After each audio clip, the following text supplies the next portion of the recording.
அஸ்வத், பிரசன்னா இருவரும் ராகவனை சந்திக்க முடிவெடுத்த இடத்தில் அவரை நோக்கி சென்றனர். நெருங்க நெருங்க அஸ்வினை பார்த்த பிரசன்னா, டேய் என்னடா அப்படியே உன்ன மாதிரியே இருக்கா? அஸ்வத் ஏற்கனவே அஸ்வினை இன்று விடியற்காலை ஹாஸ்பிட்டலில் வைத்து பார்த்திருந்ததால் நீ உணர்ச்சி வசப்படாதே.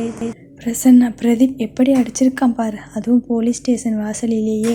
அவனை கண்ட துண்டமாக வெட்டி கடலில் போட்டுடணும். அஸ்வத், செய்யலாம். பிரசன்னா, கண்டிப்பாக அவனிடம் பேசும்பொழுது தடுமாறிடுவேன். அஸ்வத், நல்லா புரிஞ்சுக்கோ, நான் உன்னுடைய தாத்தா. என் பக்கத்தில் கையை பிடிச்சிக்கிட்டே இரு. உன்னுடைய தடுமாற்றத்தை நான் சமாளிக்கிறேன். வெளியாட்களுக்கு பிரசன்னா தன்னுடைய தாத்தாவை அழைத்து வருவது போல தெரிந்தாலும் உண்மையில் அஸ்வத் பிரசன்னாவின் கையை பிடித்து அவர்களை நோக்கி அழைத்து சென்றான். அஸ்வினை நெருங்க நெருங்க பிரசன்னா தடுமாற அஸ்வத் அவன் கையை கிள்ளி அவனை தடுமாற்றத்திலிருந்து வெளியே கொண்டு வந்தான். பிரசன்னா, வாங்க சார், உங்கள் பையனுக்கு விபத்து ஏற்பட்டுடுச்சுன்னு சொன்னீங்க. அதனால தான் தலையில் கட்டு கட்டி இருக்காரா? அஸ்வினுக்கு அவனுடைய கேள்வி மூளையை தட்டி எழுப்பியது. அதனால்தான் பிரதீப் தன்னை தாக்கும் பொழுது கண்டு கொள்ளாமல் தடுக்காமல் அமைதியாக இருந்தாரா ராகவன்? ராகவன், ஆமாம் சார், நான் ரெஸ்ட் எடுத்துக்க சொன்னேன். நீங்கள் கூப்பிட்டீங்கன்னு தெரிஞ்சதும் நானும் வருவேன்னு கிளம்பிட்டான். ராகவனின் பெருமை பொங்கும் குரலை மொத்தமாக வெறுத்தான் அஸ்வத். அஸ்வின் அருகே உட்கார்ந்து வாஞ்சையுடன் தலையை தடவினான். அஸ்வத்தின் வருடல் அஸ்வின் மனதில் சஞ்சலத்தை உண்டாக்கியது. பிரசன்னா அஸ்வத் கையை கிள்ளி, தாத்தா, இது அஸ்வத், ராகவனுடைய மகன். அஸ்வத் அஸ்வினிடம் கை குலுக்கினான். ராகவன் தன்னுடைய கையை நீட்டி சார் என்று கை குலுக்க முனைந்தவனே தவிர்த்தான். பிரசன்னா, சார் உட்காருங்க. எங்க தாத்தாவுக்கு தன்னுடைய பேரன் வயசு ஆட்களை கண்டால் கொஞ்சம் பாசம். ராகவன், அஸ்வத் உங்கள் தேவைக்கு ஏற்றது போல சரியாக நடத்துக்குவார். பிரசன்னா, அஸ்வத், நீங்களும் பாலாவும் நண்பர்கள். ஏன் பாலா திடீர்னு இந்த ப்ராஜெக்ட் விட்டு விலகிட்டார்? பாலாவிற்கு உங்களை விட அனுபவம் அதிகம். என்ன காரணத்தால் விலகினார்? அஸ்வின் திருவென விழிக்க ராகவன் இடைமறித்து, சார், அஸ்வத் கொஞ்ச நாளாக ஹாஸ்பிட்டலில் இருக்கா. அவனுக்கு எதுவும் தெரியாது. பிரசன்னா, இல்லை, 2 பேரும் சேர்ந்து வேலை செய்கிறதா அக்ரிமெண்ட் கூட போட்டுக்கிட்டீங்க. டிசைன் கூட அவர் செய்து தருவதா இருந்தது. திடீரென அவர் விலகிட்டா அஸ்வத் எப்படி தனியாக வேலை செய்வார்? டிசைன் யார் பண்ணுவா? ராகவன், சார், நான் ஏற்பாடு செய்கிறேன். அஸ்வத் பக்கத்தில் இருந்து பார்த்துக்குவான். பிரசன்னா, ஏன் அன்னைக்கு பார்க்கும் பொழுது ரொம்ப ஆர்வமாக எனர்ஜெட்டிக்காக இருந்தார். இப்போ ஒரு வார்த்தை கூட பேசவே இல்லை. என்னாச்சு அஸ்வின் என்று அவனை பார்த்து கேட்க அஸ்வத் பிரசன்னா காலை எட்டி உதைக்க, சாரி அஸ்வத், அஸ்வின்னு ஒரு நண்பன் இருக்கான். 2 பேர் பெயரும் கொஞ்சம் ஒற்றுமையாக இருக்கிறதால கொஞ்சம் குழம்பிட்டேன். அஸ்வின், சார், உங்கள் ப்ராஜெக்ட் பற்றி சொல்லுங்கள். டிசைன் எடுத்துகிட்டு வரேன். மற்றபடி வேலையெல்லாம் தடுமாறாமல் அப்பா சொல்வது போல செய்ய முடியும். அஸ்வத், அப்பா, குட் என்று எழுந்து கொண்டான். ப்ராஜெக்ட் பற்றி சும்மா பார்க்கும் பொழுதெல்லாம் சொல்லிட்டு இருக்க முடியாது. நாளைக்கு காலையில் மீட் பண்ணலாம். டிசைன் எடுத்துட்டு வந்துடுங்க என்று முன்னே நடந்தான். பிரசன்னா, தாத்தா சொன்ன மாதிரி செய்திடுங்க. நாளைக்கு காலையில் சந்திக்கலாம். இருவரும் கிளம்பியதும் அஸ்வின் ராகவனிடம் ஒரு விஷயம் செய்யும் முன்னாடி இலக்கமாக சொல்லி கூட்டிட்டு வரணும். இப்போது அந்த ஆள் ஒரு மாதிரி பேசிட்டு போகிறார். ராகவன், அவர் என்ன கேட்பார்னு எப்படி தெரியும்? சரி, டிசைன் ரெடி பண்ண சொல்லுறேன். அஸ்வின், முதல்ல இது என்ன ப்ராஜெக்ட்னு சொல்லுங்கள். என்னால் ஒன்றும் தெரியாத மாதிரி முழிக்க முடியாது. ராகவன் ஃபைலை எடுத்து அஸ்வின் முன் எறிந்தார். பார்த்துக்கோ, உனக்கு ஏதாவது தெரியுமா? அஸ்வின், தெரியுமாவா? உங்களுக்கு என்னை பற்றி ஏதாவது தெரியுமா? உங்களோட தேவைக்கு இன்னைக்கு என்னை மகனேன்னு கூப்பிட்டு இருக்கீங்க. அதை தவிர என்ன தெரியும் என்னை பற்றி? ராகவன் அவனுடைய கேள்வியில் தர்ம சங்கடப்பட்டார். அஸ்வின், 10 வருஷமாக இதுதான் எனக்கு தொழில். கடந்த 20 வருஷமாக என்னை சுற்றி இருப்பவர்களிடம் இதை தான் கற்றுக்கிட்டேன். தொழிலை பற்றி தெரியுமான்னு கேள்வி கேட்காதீங்க. என்னிடம் உதவி கேட்டு கெஞ்சும் பொழுது உங்கள் தோணியே வேறு மாதிரி இருந்தது. இப்போது வேறு மாதிரி இருக்குது. அடிக்கடி நிறம் மாறுபவரா நீங்கள்? ராகவன், அஸ்வின், என்னை கேள்வி கேட்காமல் உன்னுடைய வேலையை மட்டும் பாரு. அஸ்வின், இது என்னுடைய வேலை இல்லை. நேற்று அம்மாவுக்கு உடம்புக்கு முடியாமல் போச்சு, சொல்லிட்டேனேன்னு வந்தேன். மற்றபடி நீங்கள் ஆட்டி விற்கும் ஆள் நான் இல்லை. ராகவன், உங்கள் அம்மா போலவே திமிர். அஸ்வின், அதாவது அம்மா போல எனக்கு இருக்கட்டும் என்று இருந்தான். ராகவன், அஸ்வின், நம்ம டீல் என்ன? இந்த ப்ராஜெக்ட் முடிச்சிட்டு நீ போகணும், அவ்வளவுதான். இல்லைனா நானும் வாக்கு தவறுவது போல ஆகிடும். அஸ்வின், மிரட்டுறீங்க. ராகவன், நீ எப்படி நினச்சிக்கிட்டாலும் சரி என்று அவன் கையில் ஃபைலை திணித்துவிட்டு கிளம்பினார். அஸ்வின் எழுந்து நடந்தான். வேலை இந்த ஆளால் போச்சு. வேலை தேடணும். அம்மாவுக்கு உடம்புக்கு முடியலை. ஹாஸ்பிட்டல் பணம் கட்டணும். வேலை கிடைச்ச சந்தோஷத்தில் கையில் இருந்த பணமெல்லாம் போட்டு வீட்டுக்கு தேவையான பொருட்கள் வாங்கியாச்சு என்று தலை முழுவதும் என்னென்னவோ குழப்பம். ஹாஸ்பிட்டல் சென்று கொஞ்சம் டைம் கேட்கலாம் என்று யோசித்து ரிசப்ஷனில் நின்றான். சொல்லுங்க சார். அஸ்வின் பணம் கட்ட கொஞ்சம் அவகாசம் என்று பேசி முடிக்கும் முன் அந்த பெண் முந்திக் கொண்டு, சார் நீங்கள் கட்டிய பணத்துக்கு பில் போட்டு வச்சிட்டேன், வாங்கிக்கோங்க சார். அஸ்வின் பில் நேத்தே வாங்கிட்டேன். மீதம் பணம் 30,000 இருக்குது சார். டிஸ்சார்ஜ் பண்ணும் பொழுது கணக்கு முடிச்சுட்டு கொடுத்துடுவோம். அஸ்வினுக்கு அவள் சொன்னது புரியவில்லை. மீதம் நான் கொடுக்கணுமா? அவள் அழுத்தம் திருத்தமாக, நாங்கள் கொடுக்கணும் சார். அஸ்வின் நீங்கள் எனக்கு கொடுக்கணுமா? ஒருவேளை ராகவன் பணம் கட்டி இருப்பாரோ என்று நினைத்து கொண்டு அவர் ஹாஸ்பிட்டலில் இருந்து தன்னை அழைத்து சென்றார். அந்த மனிதனுக்கு இந்த அளவுக்கு மனிதாபிமானம் இருக்கிறதா என்று நினைத்து கொண்டு அம்மாவின் அறைக்கு சென்றான். சரஸ்வதி சாப்பிட்டியாடா? அஸ்வின் நீ சாப்பிட்டியாம்மா? சரஸ்வதி ஹாஸ்பிட்டலில் கொடுத்தாங்க. என்னவோ வள கொலன்னு ஒரு குழம்பு, கூட்டு, சாதம் எல்லாம் நாக்குக்கு ருசியே இல்லை. எப்படி தான் எல்லோரும் சாப்பிட்றாங்களோ. அஸ்வின் அவளின் குறையை கேட்டு சிரித்து கொண்டு, உடம்புக்கு இப்போ எப்படி இருக்கு? சரஸ்வதி பரவாயில்லை. திடீர்னு என்னாச்சுன்னு புரியலை. பாவம், உன்னை அர்த்தராத்திரி ரொம்ப அல்லாட வச்சிட்டேனே. அஸ்வின் அம்மா உனக்காக எதுவும் செய்வேன். இது ஒரு விஷயமா?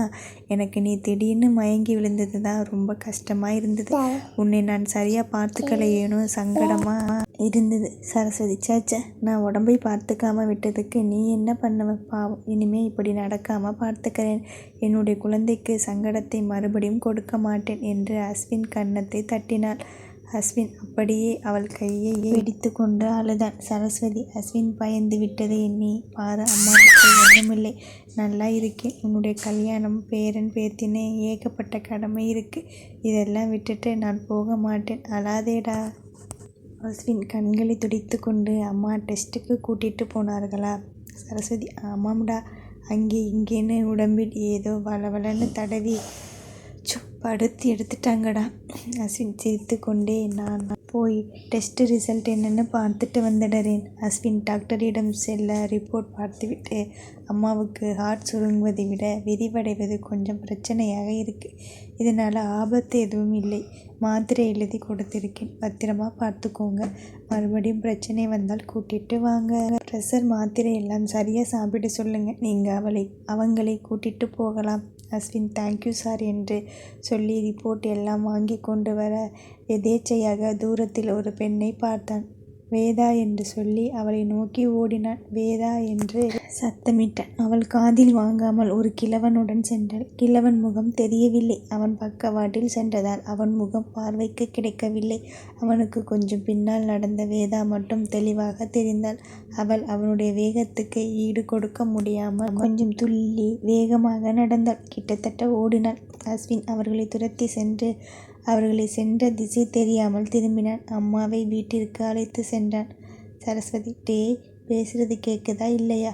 உன்னோட கவனம் எல்லாம் எங்கோ இருக்கு. அஸ்வின் என்னம்மா? சரஸ்வதி வீட்டு சாவி எங்கே? கதவை திற. அஸ்வின் சட்டென்று பேண்ட் பையில் கையை விட்டு சாவியை எடுத்து திறந்தான். வேதா, நீ உயிரோட இருக்கே. உன்னை கூட்டிகிட்டு போய் உன்னுடைய அக்கா கையில் ஒப்படைச்சிட்டு வந்தாதான் எனக்கு நிம்மதி. இனிமேல் நான் குற்ற உணர்ச்சியுடன் வாழ வேண்டாம். சரஸ்வதி அஸ்வின் கன்னத்தில் தட்டி, டேய், டாக்டர் ஏதாவது சொன்னார்களா? ஏன் ஒரு மாதிரி இருக்க? அஸ்வின் இல்லைம்மா, திடீர்னு என்னுடைய கை விலங்குகள் எல்லாம் உடைந்து விடுதலை கிடைத்த மாதிரி இருக்குது. சரஸ்வதி அப்போது சந்தோஷமாக இருக்கேன்னு சொல்லு.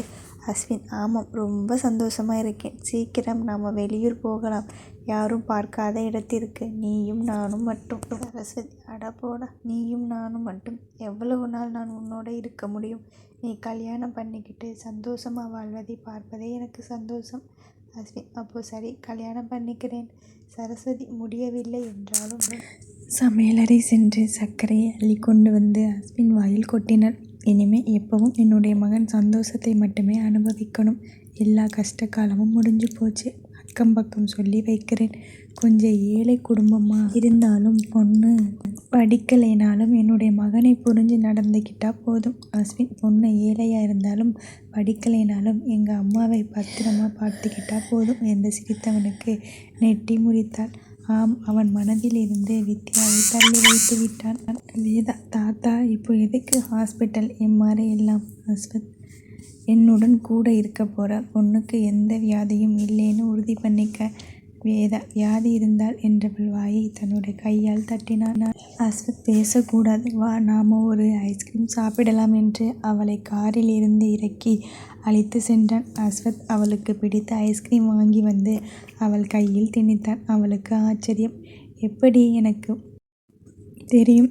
அஸ்வத் அவளை காதலிக்க ஆரம்பித்ததிலிருந்து அவளை பற்றி புத்தகம் போடும் அளவுக்கு தெரிந்து கொண்டான்.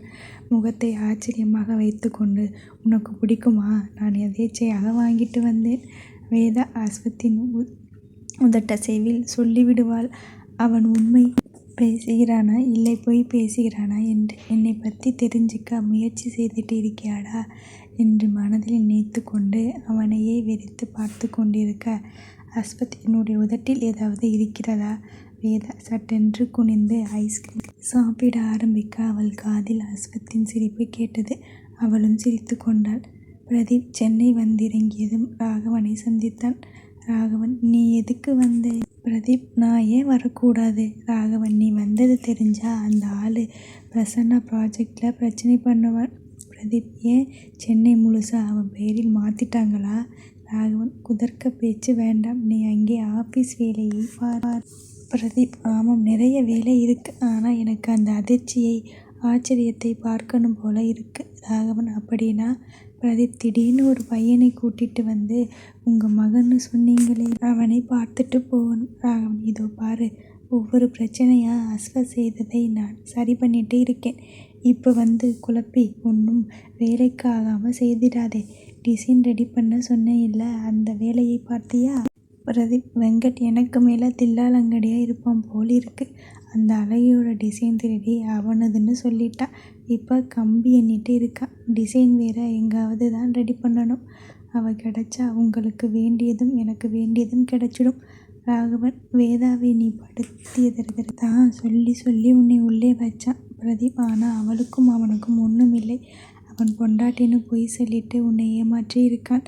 ராகவன், அவன் அவளை உயிராக நினைக்கிறான். கல்யாணம் செய்துக்குவான்.